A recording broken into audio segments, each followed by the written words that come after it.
Hey, the essay you're about to engage with is just one part of four. If you haven't started already, if you randomly clicked here through a YouTube rabbit hole, click the introduction. That will explain what's going on and give you a far better basis before we dive into these more deep topics.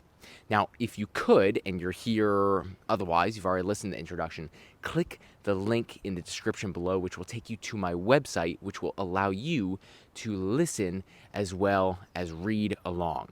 These topics are not just quick fixes. They require your full body listening, okay? So that's why I encourage this dual sensory modality, both seeing and hearing simultaneously. After you've watched the essay, please let me know what you thought, like what clicked and what was confusing. This helps me become a better writer, me be a better teacher, as I try to guide you through some of these more esoteric domains. Thank you for your presence. Enjoy the essay. We'll talk soon.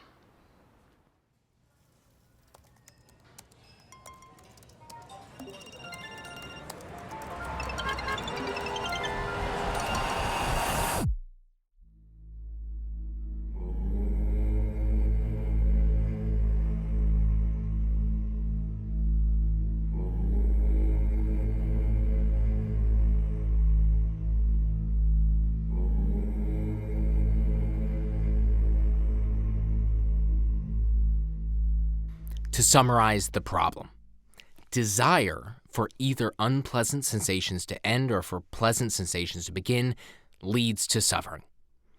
Desire is a thought formed from the unknown. Thoughts trick the brain into creating pleasant and unpleasant sensations in the body, and pleasant sensations in the body always give way to unpleasant ones. Here's the problem spelled out differently. The entire physical universe is vibration. Attachment to a specific sensational vibration causes suffering, and attachment itself is a thought that is also vibration. Oh, and by the way, you have no real clue why you desire all of these things in the first place. Can you see the dilemma? The infinite regress of misery. Everything is made up of vibration. Desiring vibration ultimately spawns misery, and you can't help but desire vibration. This must be some kind of cruel, sick joke. All of these facts are even more disastrous given the world's current technological and political landscape. Billions of us are scrolling aimlessly through our own unique digital reality, only dimly aware that what we are seeing is prescribed to us by an unconscious algorithm that knows and prioritizes our most private wants and deepest fears.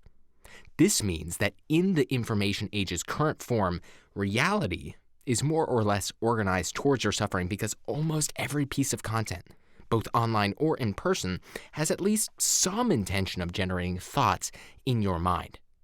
Each thought then sets off a flood of pleasant and unpleasant sensations, with each sensation planting a seed of desire, and each desire eventually blooming into misery. Thought diffuses into suffering, and then suffering crystallizes back into thought. To make matters worse, and good news is coming soon, I promise, it's a cycle that gets progressively more sinister over time. For how do we tend to respond when a wave inevitably bottoms out? Here are a few. We gratify, complain, or fantasize.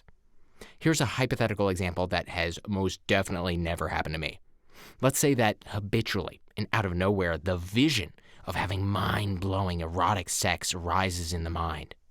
The thought is so powerful, so seemingly realistic, that it actually tricks part of your brain into believing it's happening.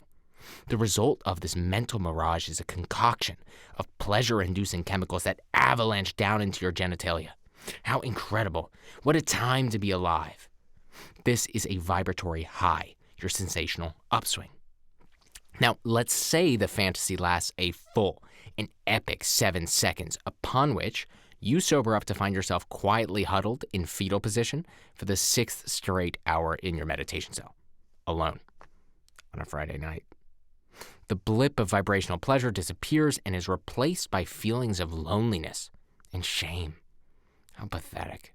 What a sad existence you live. This is a vibratory low, your sensational downswing. What now? Well, typically, we, or better yet, I, either A, have sex or masturbate, gratify, whine about how unfair this particular situation is to me, complain, or take my mind off of it by thinking about something else pleasurable, fantasizing. All three responses do admittedly momentarily solve the problem because they all induce vibrational upswings.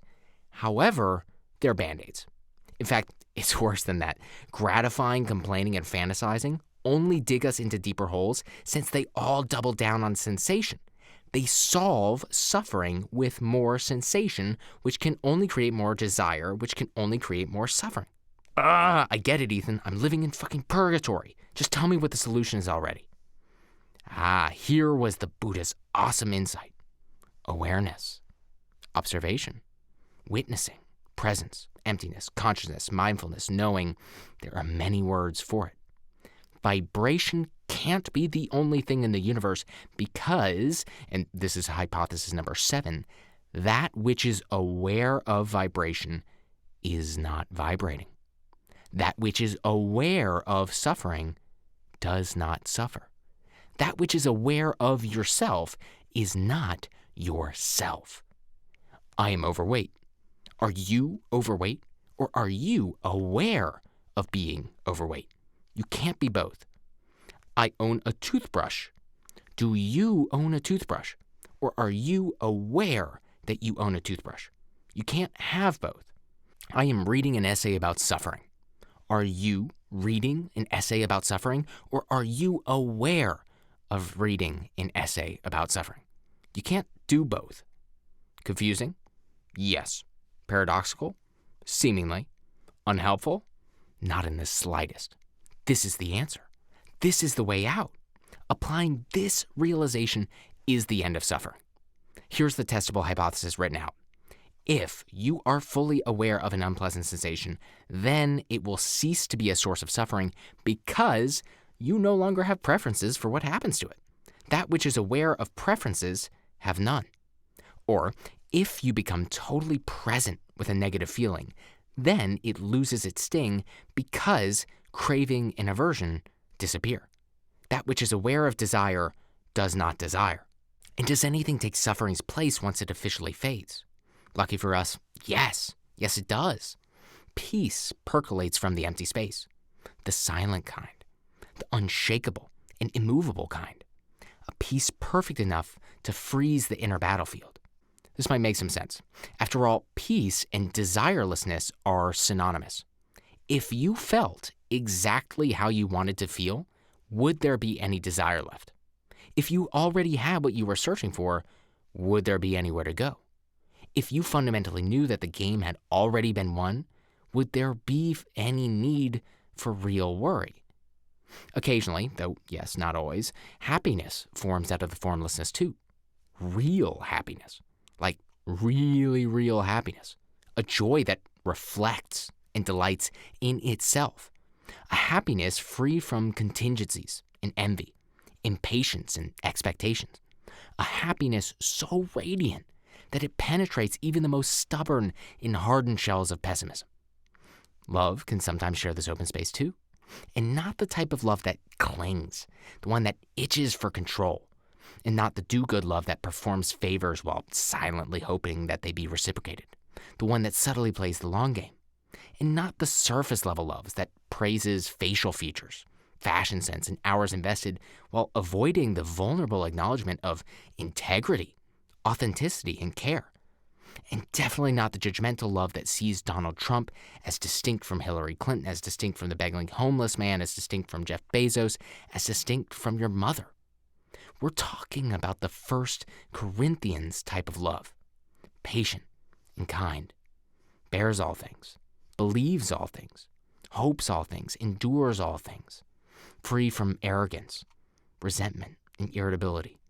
The type that recognizes the intrinsic worthiness and equality of all beings. Indeed, the worthiness of all organic and inorganic structures, period. It's a love that can accept and hold and appreciate the vastness of the moment. Now, translating all of this back into the jargon of this essay, hypothesis number 8 is as follows. The moment suffering falls away through awareness, unconditional peace will bob up to the surface, occasionally followed by feelings of unconditional love and joy. Actually, scratch that. Unconditional peace, joy, and love bobbing up to the surface is an unhelpful metaphor. Imagining peace, joy, and love is a thought that creates desirable sensations, aka it's conditional, aka it will eventually lead to misery. No amount of imagination, clever wordplay, or analogies could possibly describe the honest bliss that's on offer here. Experiencing peace, joy, and love via awareness is beyond all words and concepts. It fails intellectual scrutiny. Why? Well, because it's unconditional. It isn't triggered by anything at all.